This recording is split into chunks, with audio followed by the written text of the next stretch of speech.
Revelation chapter 6, the opening of the sixth seal. And I beheld, when he had opened the sixth seal, and lo, there was a great earthquake, and the sun became black as sackcloth of hair, and the moon became as blood, and the stars of heaven fell unto the earth, even as a fig tree casteth her untimely figs, when she is shaken of a mighty wind. And the heavens departed as a scroll when it is rolled together, and every mountain and island were moved out of their places. And the kings of the earth, and the great men, and the rich men, and the chief captains, and the mighty men, and every bondman, and every free man, hid themselves in the dens and in the rocks of the mountains, and said to the mountains and rocks, Fall on us, and hide us from the face of him that sitteth on the throne, and from the wrath of the Lamb. For the great day of his wrath is come, and who shall be able to stand?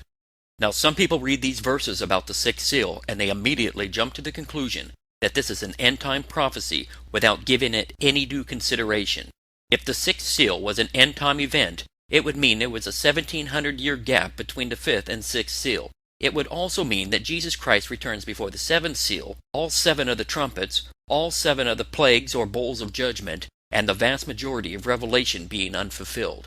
Let me start by saying, this is not an end-time prophecy. This is not something way out there in the future somewhere. This is actually in the past, and it foretells the downfall of the pagan Roman persecutions. This was a glorious time in church history when the heathen powers came tumbling down. Now the great earthquake, sun, moon, stars are not literal. Just as we have discovered in previous studies, these are symbolic. Let's go back to the book of Genesis. Joseph had a dream that he shared with his family. And he dreamed yet another dream, and told it his brethren, and said, Behold, I have dreamed a dream more. And behold, the sun and the moon and the 11 stars made obeisance to me.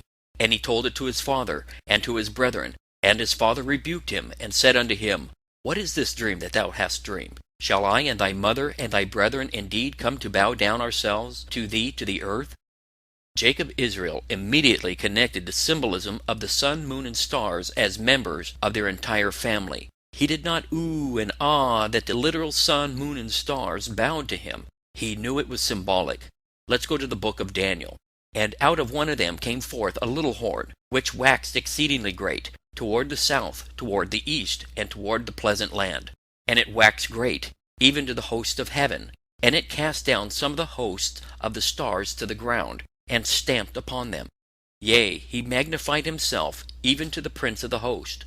And by him the daily sacrifice was taken away, and the place of the sanctuary was cast down. In these verses, it was Antiochus Epiphanes who overthrew the ruling authorities in the Near East after the death of Alexander the Great in 323 BC.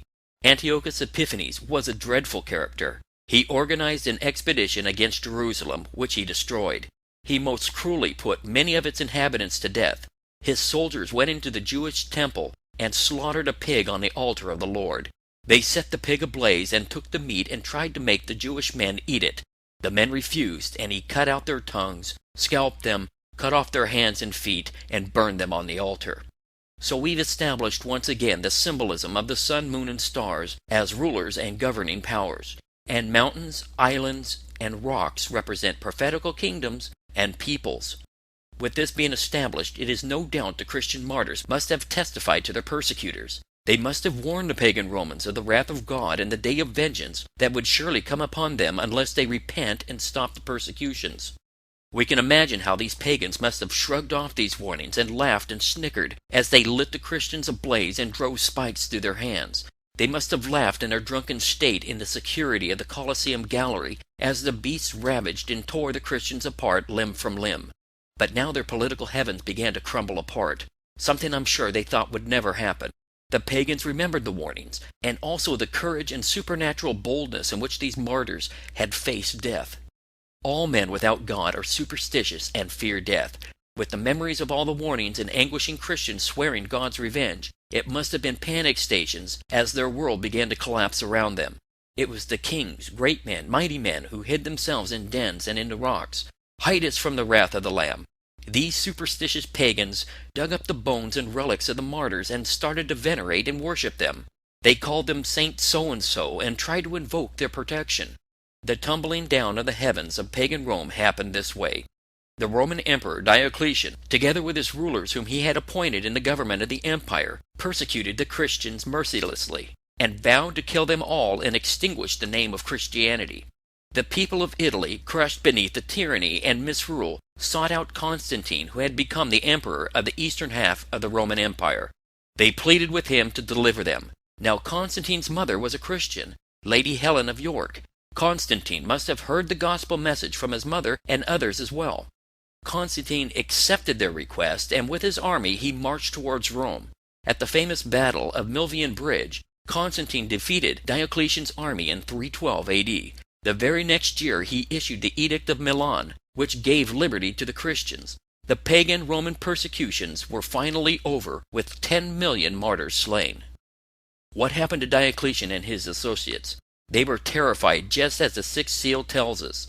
Diocletian was so panic-stricken he died insane. Maximilian committed suicide. Galerius was tormented by agonizing remorse and died a horrible disease. Constantine became a great emperor, and Rome had a wonderful opportunity to repent.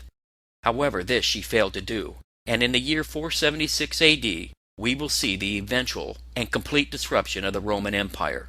The disintegration started when the Roman Empire was split into two opposing halves in 395 AD, the western half becoming ruled by the Emperor Honorius, and the eastern half governed by Emperor Arcadius. Thus we see the ending of the sixth seal and the great earthquake breaking the empire in half. But it was not taken from the scene of history.